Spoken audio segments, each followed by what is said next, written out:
This is what everybody pictures. The captain's tied up. The crew is laughing. There's a plank, there's the water, and in about 4 seconds, there's going to be a splash and a new captain. It's a great image. Every pirate movie has it. It also never happened. Not to this guy, not to anyone. There is not one confirmed case of a pirate making somebody walk a plank in the entire Golden Age. It was invented later by writers who thought pirates weren't dramatic enough already. So what did happen when a crew decided they were done with their captain? They fired him. And before you decide that sounds boring, hold on. Because a pirate crew firing you didn't mean an awkward meeting and a cardboard box. It meant one of 4 things, and they get worse as we go. Number 4 is the one where a man got humiliated for months and just had to sit there and take it. Number 1 involves a beach, a pistol, and 1 bullet. Let's count them down. Quick answer first, then we get to the good stuff. Pirate crews voted. That's it. That's the mechanism. Before a pirate ship sailed, every man signed a contract called the Articles. Who gets what? Who does what? And what happens when somebody screws up? And the Articles said the captain holds the job as long as the crew wants him to, which is not how anything else in the 1700s worked. In the Royal Navy, your captain could have you whipped for talking back, and disagreeing with him wasn't a disagreement. It was mutiny, and mutiny got you hanged. Pirates knew that, because most of them came from the Navy. They'd lived under it. So when they got to write their own rules, they wrote in a "Fire Your Boss" button, and then they used it constantly. They also capped his pay. Under Bartholomew Roberts's Articles, the captain got 2 shares of the loot, and a regular crewman got 1. Double. That's the whole gap between the top and the bottom of the organization. Your boss makes more than double what you make, and you can't vote him out. So before you feel too smart about the 1700s, sit with that for a second. All right, the 4 fates. Number 4, you get fired and you land a better job. We start with the least awful one, and honestly, it's the funniest thing in this video. Benjamin Hornigold was a big deal. Nassau-based, successful, one of the men who basically built Caribbean piracy into a going concern. He had exactly 1 rule. He wouldn't attack English ships. Hornigold had this idea that he was still sort of on England's team, just freelance. So he'd rob the French. He'd rob the Spanish. English ship comes over the horizon. He waves. His crew's position was that money is money, and they would like some of it, please. So, in 1717, they voted him out, fired, on the spot, for not being enough of a criminal. Quick note, one of the men learning the trade on Hornigold's ship at the time was a sailor who'd shortly be calling himself Blackbeard. So the guy who got fired for being too soft on England personally trained the most terrifying pirate who ever lived. Great mentorship, terrible instincts. Here's what Hornigold does next. He waits about a year. The king offers a pardon to any pirate who turns himself in. Hornigold walks in, takes the pardon, and then gets hired by the government to hunt pirates. He got fired from piracy and immediately got a better job in the same industry. He went and caught several of his old colleagues. Personally. Somewhere out there is a pirate sitting in a cell going, "Wait, Ben arrested me?" He drowned in a shipwreck about a year later, which is the universe restoring balance. Number 3, you keep your seat and you lose everything else. Fate. 3 is the one that would break most people. Stede Bonnet was a rich landowner in Barbados. Big house, wife, money, no problems. And around 1717, he decided he was going to be a pirate. He had never sailed anything. He knew nothing. So he did what a rich man does. He bought a ship with money, off a shipyard. Then he hired a crew and paid them wages, which no actual pirate did, because the entire point of piracy is that you get paid in stolen goods. He didn't become a pirate. He bought a franchise. Then Bonnet ran into Blackbeard. Blackbeard looked at this operation.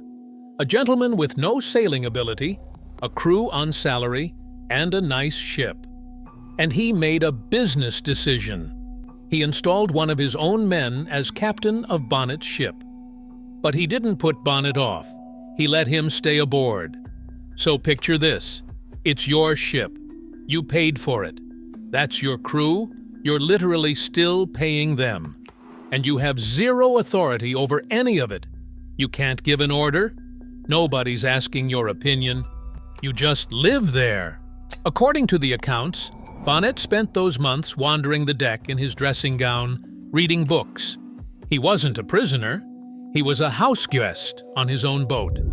If you have ever been quietly removed from a project at work and nobody actually told you, so you just kept turning up to the meetings, you and Stede Bonnet are the same person. He just had a worse HR department. Number 2. Here's a boat. Go be someone else's problem. November 1718. Off the coast of Cuba. This is Charles Vane. Vane was not a nice man. Even by pirate standards, he was known for being cruel. He tortured prisoners. He cheated his own crew on shares. And when the king's pardon came to Nassau, Vane's response was to set a ship on fire and send it at the Navy. So this is not a story about an unfairly treated guy. One night, his crew spots a sail. Everyone gets excited. Guns come out. And Vane looks at it, works out that it's a French warship, and says no, we're leaving, which was correct. A French warship would have turned them into driftwood. Charles Vane made the single most sensible decision of his entire career.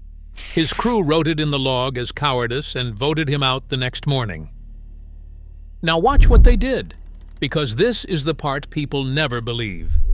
They gave him a boat, a small sloop, plus the 15 or so men who still liked him, and permission to sail off.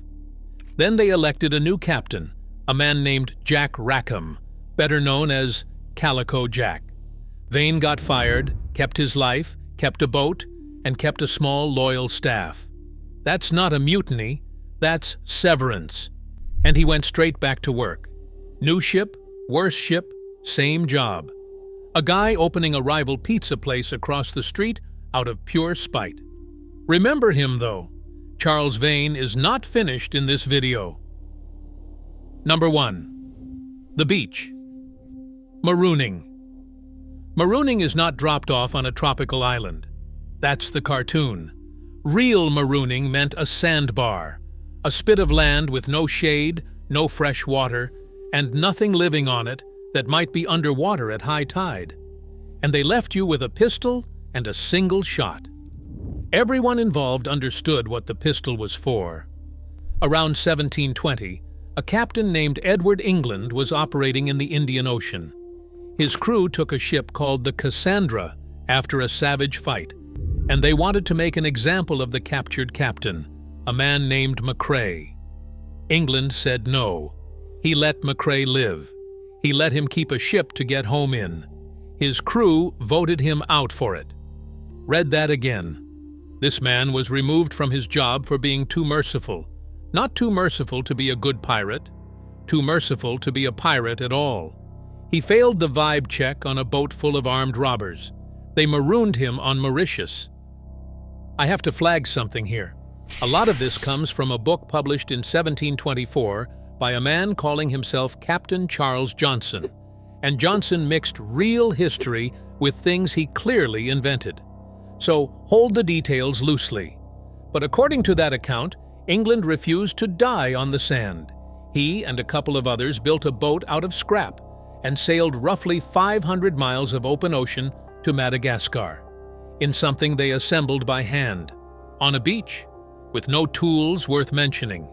He made it, and then he died there anyway, broke, begging from other pirates, in a place he'd sailed 500 miles to reach.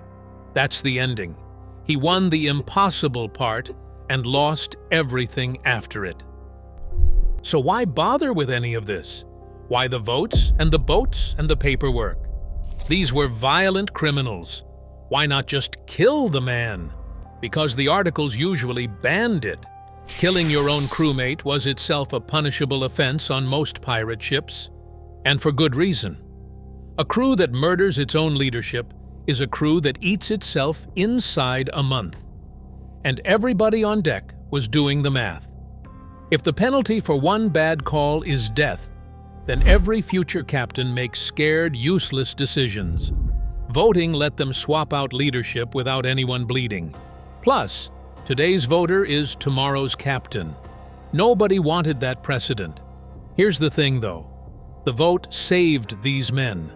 The job killed them anyway. Charles Vane. Remember him? The guy who got handed a boat? Shipwrecked.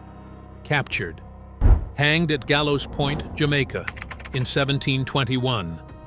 And then they did the thing the Navy did to make a point. They hung his body in an iron cage at the harbor entrance and left it there for years, so every sailor coming into port had to look at what was left of Charles Vane.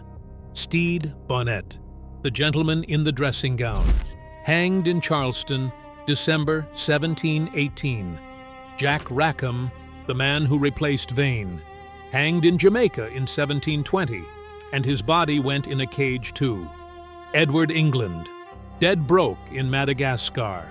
Benjamin Hornigold, the only one who got out clean, drowned. 4 men, 4 ways of getting fired, and not one of them made it out. So no, they didn't make anybody walk a plank. They voted, they handed out boats, they left men on sandbars. And then the Royal Navy came along and did something considerably worse to almost all of them. The plank was invented because the truth wasn't cinematic enough. It was just worse.